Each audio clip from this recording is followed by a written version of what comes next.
What is up, guys? Welcome back to another video. Today we're going to be doing some more wiring for the 2JZ. Basically, I've just got to neaten this all off, chop them all to length, and then I've got to put the shielding over them. Well, not shielding, just the, you know, the cover, the fancy cover, and then plug them into the corresponding connectors. The other thing I'm going to do, if any of you have e36, this might be useful. I'm going to be chopping these plugs off because I need to get a few things off this, like the speed sensor, I don't know, a few other bits and bobs. I'll walk you through it in a bit. But yeah, I need to chop them off and wire them into this loom here. Basically, all of these have to go to these plugs, and then they go to these connectors here. So that's what I'm going to do today. And yeah, let the fun begin, eh? Obviously, if you're new to this video, we're running EMU black. So everything's going to be pinned for the EMU black. Yeah, let's start doing this. I also still need to make the loom for the coil packs. If you watched the previous video, I put it on a separate harness. I'm still waiting for the coil packs. I've got a couple, but I need to order some more. Just getting them as they pop up cheap, because new, they're quite expensive. So yeah, I just need a few more, and then I can make the loom for this section.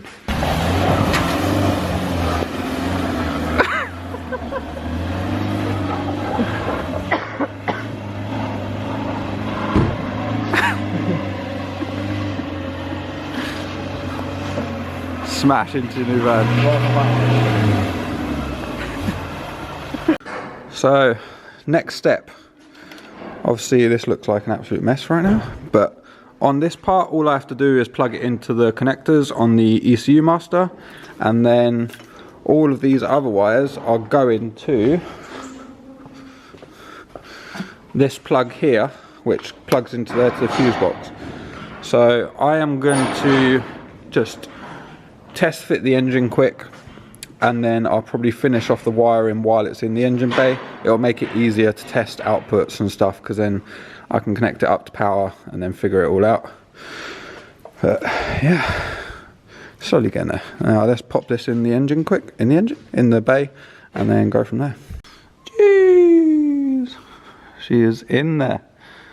Literally looks like it was built to fit in there. There's so much clearance everywhere.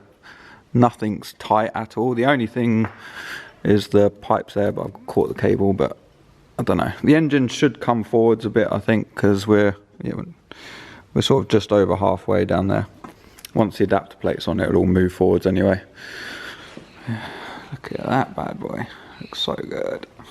Now, just got to connect all of these up to the ECU master plugs. Wish me luck. Good luck, mate. Gonna need it. Oh, so good. I still need to weld them in and paint the bay, but I just wanted to get it in to test fit it. Make sure it all goes in nice. Sexy. Alright, let's do that. Alright, so now we're going to use this, and if you watch the previous wiring video, you'll see all of these are marked what they are. So that's an analog 3. We've got the coils, grounds, injectors. So now it's just a case of finding it on here, working out what number it is on here, and then plugging them in. And they literally just push in. I think you have to pull this clip out, but that's it. So yeah, let's start doing this. Obviously we're not using all of these, but we're probably using 80% of them. Yeah, I'm going to start plugging stuff in, and then I'll catch back up with you guys. Alright, so I've wired most of them in. Don't worry about the wires, I'll neaten them all up afterwards. The only ones I need to plug in now is these. I need to shorten these and put the clips on them. But yeah, it's getting there. A lot of wires. Plugged pretty much everything else that I need. Alright, so there we go. They're all pinned. They're all in there, hopefully in the right places, fingers crossed. Well, you want to be pinned? It said soon you'll be pinned. Oh yeah. Obviously it doesn't look super neat here, I've left some excess here because this is my first time doing it, so I may have made a mistake or might have to tap into something, or so that's why it doesn't look the neatest. And I haven't heat sunk it, I've just taped it again, so in case I have to change anything. And all of this is going to be hidden in that compartment anyway, so you won't see it. So I'm not too bothered about it as long as this looks nice, which it does. Everything in the engine bay will be nice and clean. Just this I can change wires around and splice into things if I have to. So that's the idea behind that. It's not me being lazy or anything. But yeah, it's getting there. Blake's doing some welding. Jeez. It's getting there, it's getting there.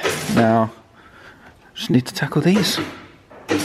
Alright, so the plan is, these are coming from the ECU. So we've got vehicle speed sensor, we've got the switched power, we've got 12 volts battery, and we've got for the tachometer, the rev counter basically, and we've got the alternator wires, and that's about it really for now. And we've got all the grounds as well up there. I'm just putting spade connectors on for now, and then I'm going to do the same on here on this connector, which is X20 if anyone wants to know. And yeah, I'm just going to put the other end of the spades on here and plug them in and make sure it all works. And then once I know it all works, then I'll redo it, make it all, like, solder the wires together, make it all nice. This is just temporary because this is the only part I'm not 100% sure on how to do, so maybe a trial and error kind of thing, but we'll see. Today I just want to get it all connected up to this connector. I'll be able to put the gearbox on, and then we can start the actual engine itself. Give it a go. But yeah, I should be able to see, that's with the cover on now. Looks so neat, you can't tell anything, so it's kind of nice. But yeah, let's connect all these up and go from there basically. Also, I have a diagram here if anyone needs it. I just found this on Google. There's lots of these connectors that are called the same, but their pinouts are slightly different. So this one I believe is the same as what I've got.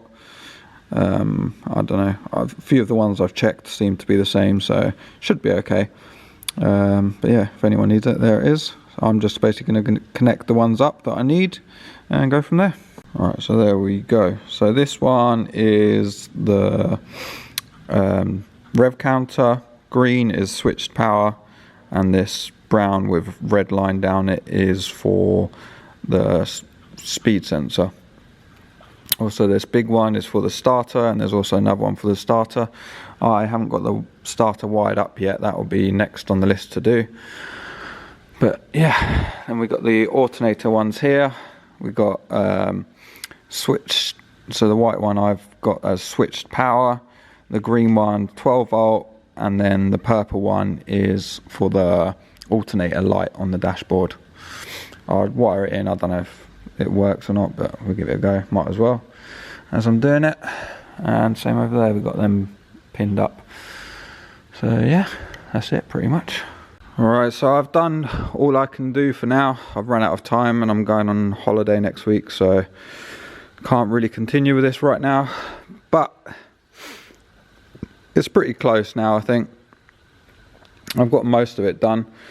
Today I mainly just wanted to test fit the engine, get some of the wiring figured out, and yeah, it's all pretty much there. I just need to wire in this big one as well. I'm probably going to put some sleeving on that. Obviously the gearbox and the starter motor and everything isn't on there at the moment, so I still need to wire the starter motor. What I'm going to do, probably one of the next videos, I'll be taking the engine back out.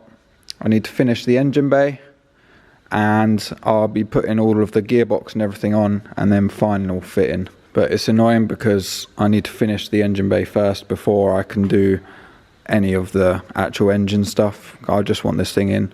The only thing I did notice, well, Blake actually pointed it out, is, I don't know if you can see, probably not, down there the steering rack is actually hitting the wastegate pipes. So I'm gonna have to probably get a skinny steering rack. It's only just touching, but obviously don't want it touching. So I'm gonna have to order one of them up as well. I'll probably order that tonight. But yeah, and then the engine can go in for good once the bay is painted. Comment down below as well. I'm not sure whether to run, because basically the turbo has water cooling as well as oil. I don't know whether to bother running the water cooling or not. I can quite easily. There's an output there and there's no one on the other side. I don't know. I might do that. I might not. I don't know. I can't make my mind up. But oh my god, it looks so good. It's getting there, isn't it?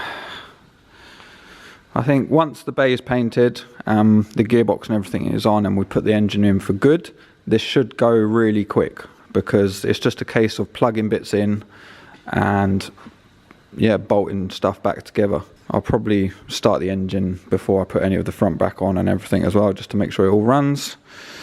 But it's looking so good. I still need to make the coil pack harness as well. Keep forgetting about that. I need to order, I've only got this one at the moment, I need to order the other 5 and then make that harness, but that won't take too long. I'll just do that at home, take me 5 minutes. Well, probably take quite a while, but anyway, I won't bore you guys with that. I need to plug a few more of these in. But other than that, it's just there. It's pretty there. Not too bad. Looks weird looking over there and the engine not being on the stand now. Looks so good. Look at that. Yeah, that's going to be it for today. I know it was probably a really short one. I will do some more wiring stuff in a future video. The only reason today I've run out of time and I'm going on holiday for a week, so kind of stuck. But hope you enjoyed the video. Make sure you like, comment and subscribe, and I'll see you in the next one. Goodbye.